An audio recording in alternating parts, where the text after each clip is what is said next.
শনিবাৰে দিছপুৰ প্ৰেছ ক্লাবত কণ্ঠশিল্পী কল্লুল বৰঠাকুৰৰ সংবাদমেল। কণ্ঠশিল্পী কল্লুল বৰঠাকুৰৰ নাম সলনি সন্দৰ্ভত এই সংবাদমেল।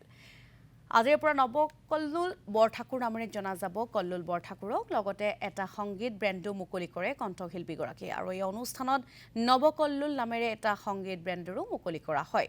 অনুষ্ঠানত উপস্থিত থাকে সংগীত পৰিচালক দিগন্ত ভাৰতী, কণ্ঠশিল্পী অনুপম শইকীয়া, গীতালী দেৱীকে ধৰি বহুকেইজন ব্যক্তি। প্ৰায় 25 বছৰ ধৰি অসমত বা অন্যান্য ঠাইত মোক কল্লুল বৰঠাকুৰ ৰূপে সকলোৱে চিনি পাইছিলে আৰু কল্লুল বৰঠাকুৰ ৰূপে মোক যথেষ্টখিনি মৰম আশীৰ্বাদ আপোনালোকে দি আহিছে। কিন্তু মই কিছু কাৰণবশতঃ মই কল্লুলৰ আগত নৱ লগালোঁ। নৱকল্লুল ৰূপে সকলোৱে আজিৰ পৰা মোক চিনি পাব। আচলতে নতুন নতুন বহুতো চিন্তা আৰু পৰিকল্পনা, নতুন নতুন কাম আচলতে হাতত লৈছিলোঁ মই।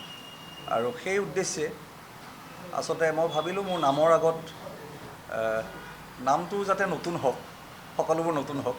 কল্লুল বৰঠাকুৰৰ বিপৰীতে নৱকল্লুল ৰূপে বা নৱকল্লুল নামেৰে সকলোৱে চিনি পাব। গতে আমি এটা বেণ্ড, মিউজিকেল বেণ্ড, অসমৰ কেইবাগৰাকীও বিশিষ্ট বাদ্যযন্ত্ৰী একলগ হৈ আমি একেলগে এটা বেণ্ড কৰিছোঁ। বেণ্ডটোৰ নাম হৈছে নৱকল্লুল।